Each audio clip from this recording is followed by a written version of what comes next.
Imagine a classroom where every student's engaged, where discipline problems are down and attendance is up, where students of different abilities are simultaneously receiving just what they need to excel, and students are taking responsibility for their own learning, mastering content like never before.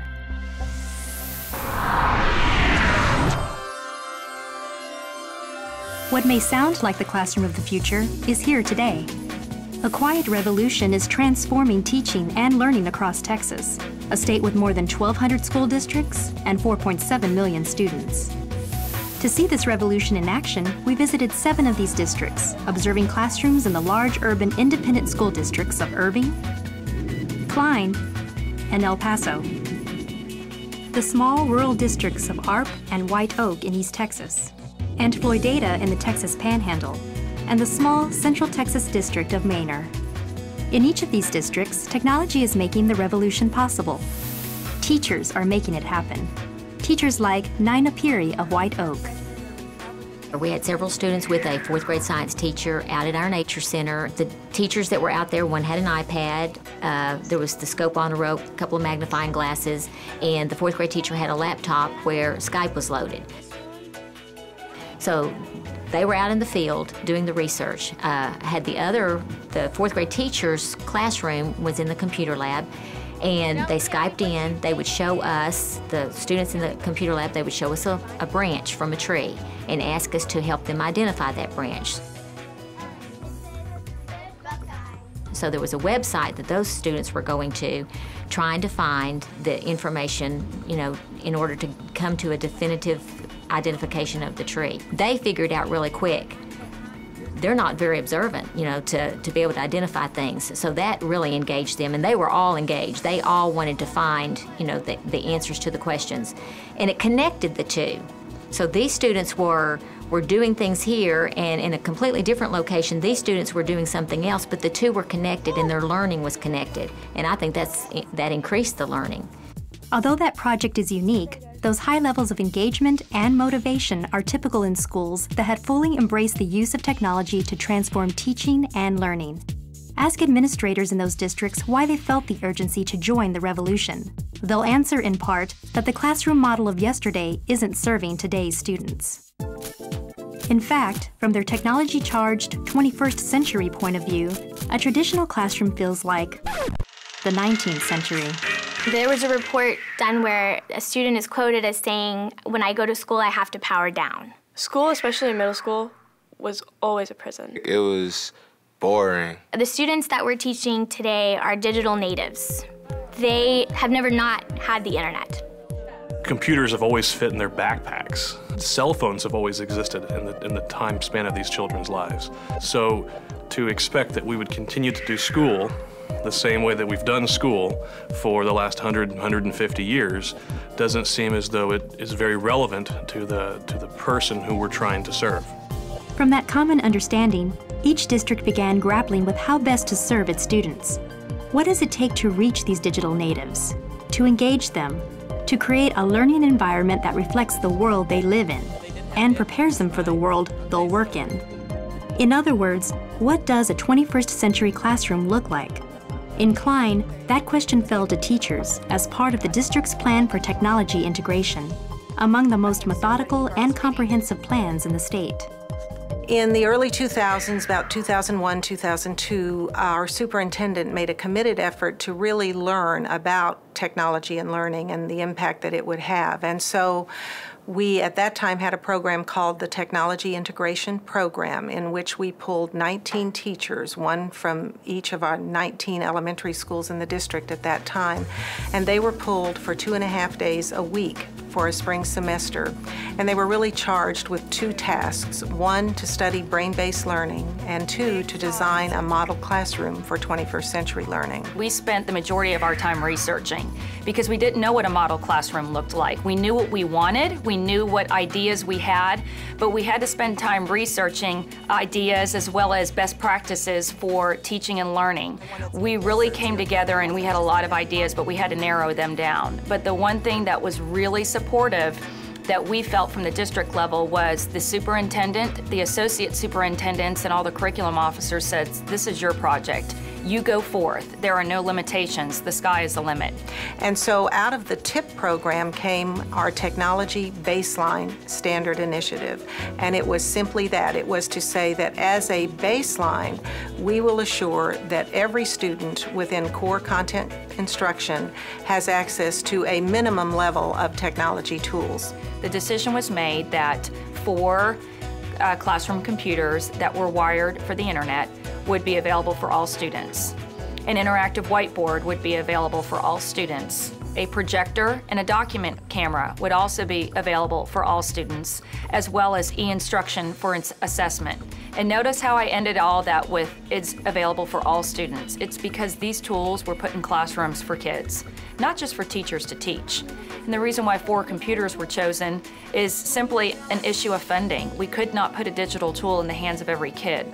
So therefore, students can work collaboratively at a computer. 2 to 3 students can work at a computer, and you can just assign different duties for each student. One could be the navigator, one could be the researcher, one could be the person sharing the information. And so the collaboration was the key component to the 4 computers being issued to the students. Other districts have relied on a viral approach to spread enthusiasm for technology.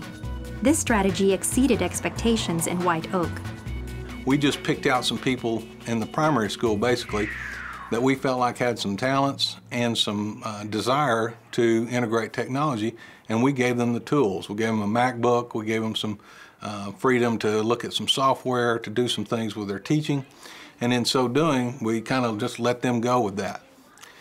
And we sat back, and they were having success, they were doing some neat things, and then all of a sudden, the teacher next door says, "What do you have to do to get one of those computers?" And the answer was, "Well, you just did it. You asked for it." You get one teacher in a grade level that sees the benefit and begins to integrate that into their classroom, and it just spreads. And with that start in the primary school, it spread much faster than I thought.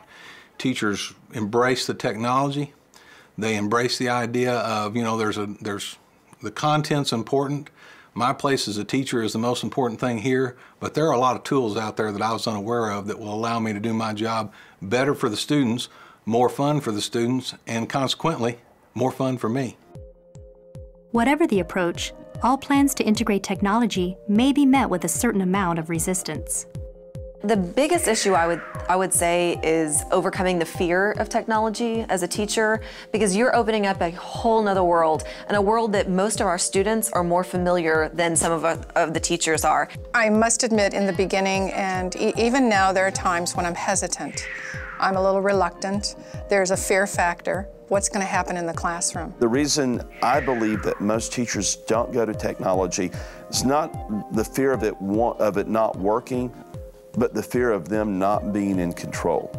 When the kids were all given their laptop computers, that first day I was, boom, I was taken back to day 1 of teaching. I was very overwhelmed. And for the first 3 weeks that the kids had their computers, it was a struggle. There was a lot of resistance from the seasoned teachers who have been teaching the same way with their overhead and their same runoff copies for 20 years. It's worked for me for 20 years, it's worked for the kids. Why do I need to change? As with any group, you will have some teachers who were saying, bring it on, and you know, I'm so grateful that you're doing this for me. And there were others who might have initially the sense of, what are you doing to me? You know, so you just work through that, and you work through it as a professional learning community, both as a team, as a campus, and as a district.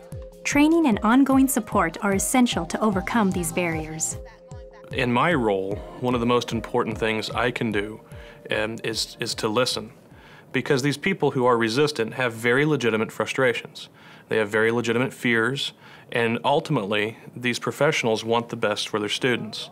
So the most important thing about my job isn't any sort of technical savvy. It's the ability to listen to people and to help condense and distill their needs and their vision for what they want to accomplish in their classroom, and to provide them the training and the tools that they need in order to make that relevant to the students and applicable to their curriculum. We go directly to our curriculum. We look at the standards and at the activities that the teachers have to do with students, and we use that as the context of the training when we are doing the training with them, so that they are ready to go into their classroom and actually apply what they have learned because they've experienced it in the training. But beyond that initial training, the part that is probably even more critical is the follow-up support.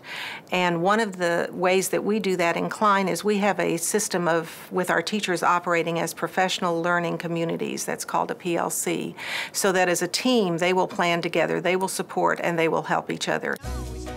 The concept of the professional learning community has worked well in other districts, such as Irving ISD.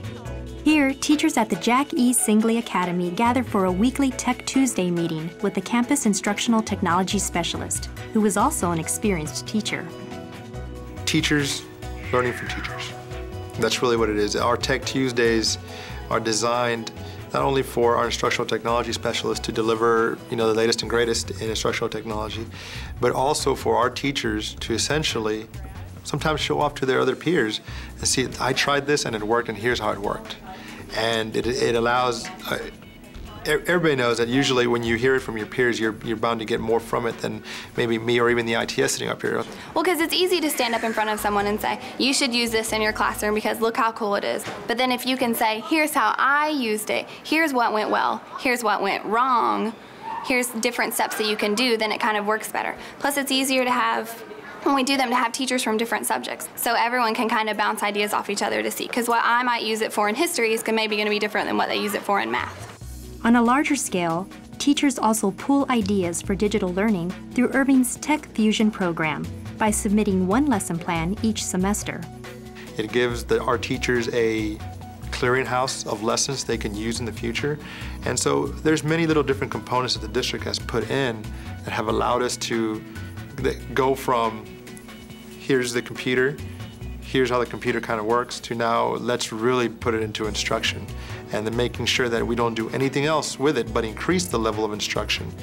In addition to training and professional development programs, teachers have found that students are a dependable resource for unlocking the mysteries of technology. I'm not, as an adult, sometimes we're intimidated by it. The teachers here are not intimidated by the students' knowledge of technology. Instead, they embrace it. And I think what happens in that situation is teachers learn from students just as much as students learn from teachers. They will probably always know more about technology than I will. And I think that has actually been something fulfilling for me, because if I want to launch something in my class, let's say I want to have a project that involves creating wikis, say, and I don't know how to do it, I know that I have a handful of students that do know how to create wikis, and they will actually sort of get, a thrill out of the fact that they can teach me something. And so it's neat to see that it's not necessarily that, teacher-student relationship where I'm always the one with all the knowledge and skills and I'm just delivering to them, but we really are collaborating together. I'm offering knowledge to them and they're offering knowledge to me, and we're working together, we're collaborating.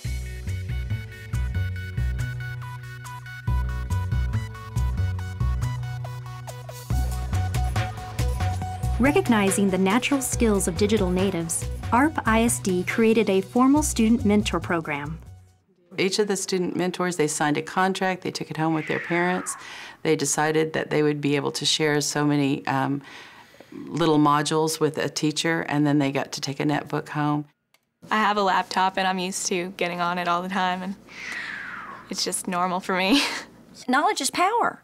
And when these kids see that what they have is something that's needed and wanted, it's better than gossip. They're ready to share it. They feel that this information that they're imparting is appreciated by the teachers, and I do feel that it builds their confidence. It's been very beneficial. It's good for the kids. I think our teachers actually are less intimidated with a kid teaching them than they would be, another teacher.